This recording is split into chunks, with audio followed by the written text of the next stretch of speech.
style is such an important thing, whether you're talking about a physical entity like a motorcycle or a car, whether it's clothes or whether it's surfing or whether it's music. I really have been like just absolutely fascinated with style my whole life. And the folks that are really dialed in, you can learn something from all of them.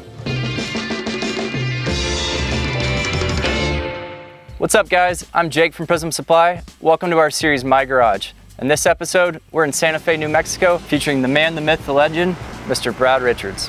Brad is the Vice President of Motorcycle Design at Harley-Davidson Motor Company, a motorcycle enthusiast, a rider, a racer, a true artist. Brad, I'm really excited to go see your space. We have a lot to go see in here, so let's go check it out. Thanks for coming. Super stoked to be on My Garage and just glad you guys made the trip all the way out here to Santa Fe, so let's check it out. Of course, let's go. All right, cool.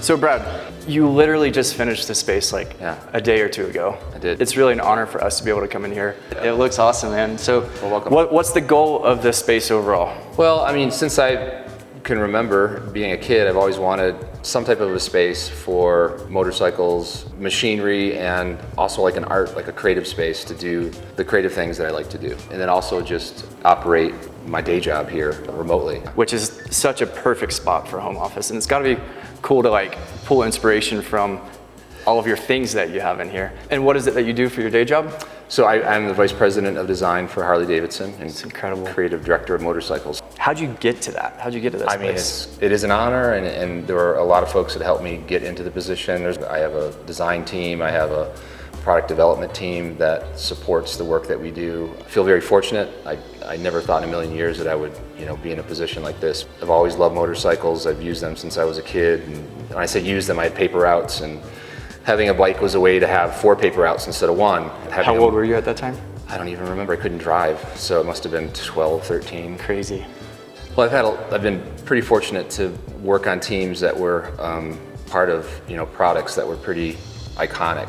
So a lot of F-150s and F-250s. That was sort of that's where I got my start, was at Ford Motor Company, starting as a senior, as a designer really, and then working my way up to chief designer, putting a team of people together to create, to realize some creative objective. And I love this intersection of commerce and creativity at these big companies like Ford Motor Company and Harley-Davidson, because you're taking left brain and right brain people and trying to get everyone to unify behind kind of a common vision and goal. And it's challenging. It's really challenging. But when you get it all right and the product is successful in the consumer's eyes, and we sell a ton of them, and people begin to identify themselves with the specific product, there's like nothing more rewarding to that.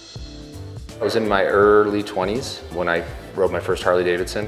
I rode from Detroit to Milwaukee. That was my first experience riding to Milwaukee to the 100th anniversary, and just really getting a sense of like the community, the Harley-Davidson community and the brand, and just how powerful that was to be part of something much bigger than yourself. Okay. So if you had to name one bike that you're most proud of, what would it be? I love Pan America just aesthetically because it challenged, it broke the mold, I think. And I think we'll potentially see that affecting more adventure bikes and just design in general. Rely on the powertrain and the kind of the stance and the texture of the tires to really tell the story, and everything else was sort of icing on top. And there were a lot of people who didn't think that was the bike aesthetically. I mean, a lot. that one was a tough birth, but eventually we did get it into market, and I think it's going to ultimately be iconic. The thing I always say in those moments is like, Harley-Davidson was the original of going off-road. Yeah. Well, I mean, just getting back to the roots here. Yeah, I mean, it is true. And to your point, when I got home and kind of went through the history books and trying to figure out what is going to be the foundational DNA of like our narrative about this motorcycle. And it's like when Harley-Davidson started, there weren't any roads. Like there weren't any paved roads. So we've been off-road since day one. What's incredible about the Pan Am ride that we did together. Oh, yeah. We got to do a killer Pan Am ride from New Mexico into Wyoming and then all the way to Sturgis. And what an experience. Yeah. But we really put those Pan Ams to the test, didn't we? Yeah. We really did, and they held up. And yeah. For me, like one of the coolest moments was when we'd pull into a gas station. I remember one specific moment in Steamboat. All the guys with the KTMs. Yeah, all those guys with KTMs pull up, and then we're all on our Pan Ams, and they're like, wow, that's a Pan Am. Yeah. Wait, there's another Pan Am. Wait, there's 6 Pan Ams.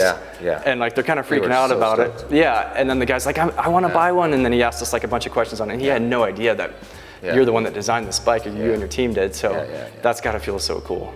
It was really cool. I think everybody wants Pan Am to win. Like Every stop. Everybody wants it to win. They love the idea of a Harley-Davidson going off-road like that. And so yeah, I mean, that is really rewarding. And that's really important with a brand like Harley-Davidson. You really need to respect the past in order to like deliver the future. You can't just start making some random motorcycle. It's got to have some kind of a connection back to our DNA, else people will just lose track of the narrative. Brad, 1946 Knucklehead. Yeah. How long have you owned this bike for? Very desirable bike, by the way. Yeah. A lot of people crave to have one of these one day. Yeah. I chased a Knucklehead for years, probably since I first got into old Harleys back. But just couldn't find one. They kept slipping through my fingers. But it's a great riding bike. It's probably my best riding old Harley. This is the bike that I really go to because it's a lighter solo saddle. It's a Knucklehead, so it just feels really good and starts really easy. So it's a great bike. Brad, the proportions of this bike look incredible. I actually saw earlier when you were showing me some of your sketches, pretty much sketched this bike before you built it. Yeah, I mean, the bikes that I've built with my friend Rye and other folks from Detroit, they always start with a sketch. Just like if you're designing a Pan America or a Lowrider S, like there's always a sketch that you start with. It's beautiful. Yeah. The lines and proportions are perfect. Thanks, thank you. That's what you take pride in, right? I do, yeah. I'm like sitting there staring at the badge. I'm like, the badge isn't quite in the right place, but we'll fix that. Again, we'll talk about that later. You have to stare at stuff, and then eventually stuff pops out at you that like, oh, you need to tweak that. But that's kind of the fun, But this one's always been a really easy runner, which is great. But this bike is also, I've been working on this bike for, 12 years.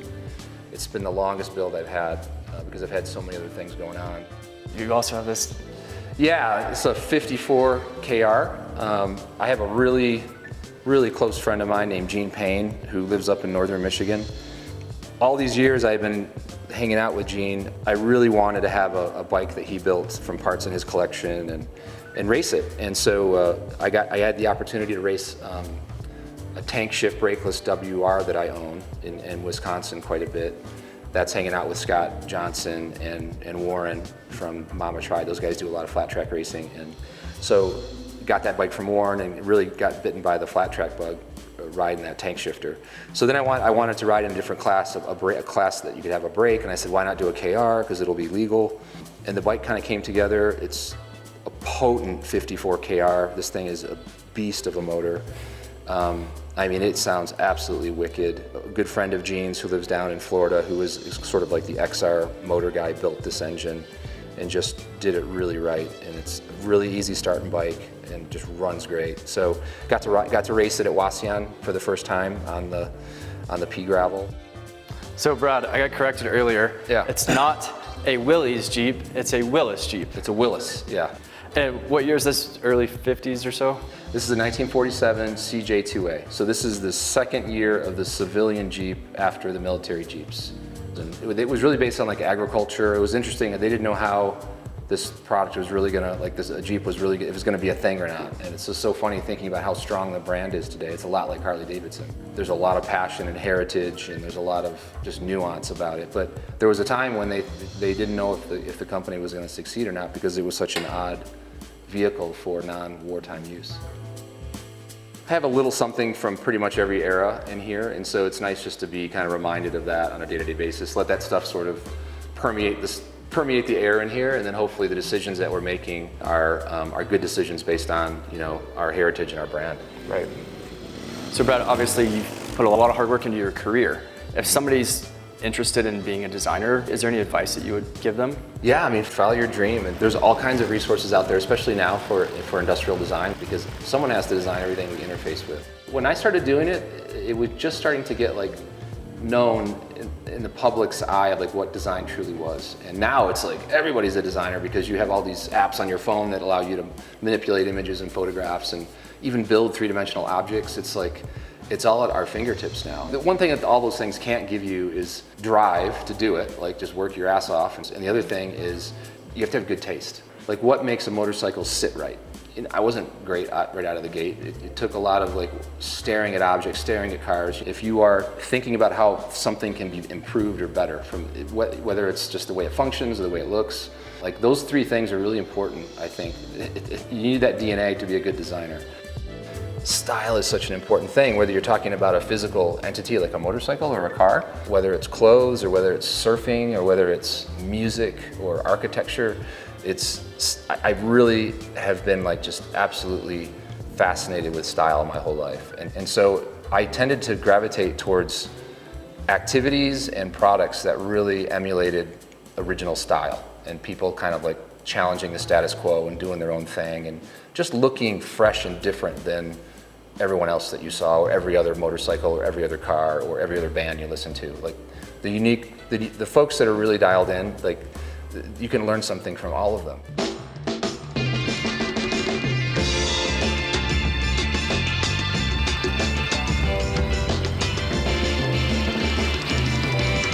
That's it for this episode of My Garage. Brad, thank you so much. It was truly an honor being the first person to see your finished garage. I know. Thank you for opening it up to us. You bet. And I'm excited to see what you do with this space. So am I. Where can we find out more about you? Zen of Nito is my social media tag on Instagram. But I would also say Harley-Davidson.com, or go to a Harley-Davidson dealership to see all the latest Harley-Davidsons that the team and I have been able to conjure up over the years. Cool. Thank you, Brad. Yeah. Appreciate it. Thank you, Jake. Let's go ride. Take care. Let's do it. Let's go.